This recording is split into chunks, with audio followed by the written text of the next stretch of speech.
Combien d'entreprises ne respectent pas les règles? Quelles sont les sanctions? Jamais on a ce débat.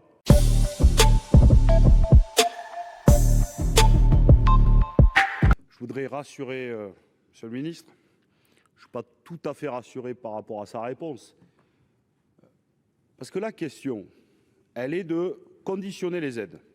C'est vrai, vous avez raison, Monsieur le ministre, il y a souvent des critères. Mais après, c'est de savoir comment on fait le bilan. Et pour le coup, comment on s'assure que l'argent public distribué va bien là où on le demande. Et puis, qu'on ait un bilan. Combien d'entreprises ne respectent pas les règles? Quelles sont les sanctions? Jamais on a ce débat ici au Parlement. Et alors, si on ose dire le mot sanction, alors là, évidemment, liberté d'entreprendre, usine à gaz, les investisseurs étrangers vont fuir. Enfin bon, on connaît toujours le même débat. Donc, moi, je voudrais qu'on ait le débat sérieux jusqu'au bout. Les critères, mais quand après on discute, par exemple, à BPI, on voit que les critères sont bien flous. Comment ensuite il y a un contrôle, qui les effectue?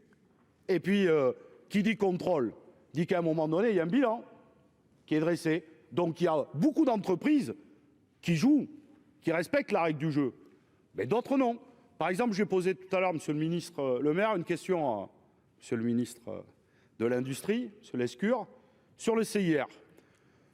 1 euro donné de CIR à une TPE-PME, c'est 1,40 € d'investi. Très bien.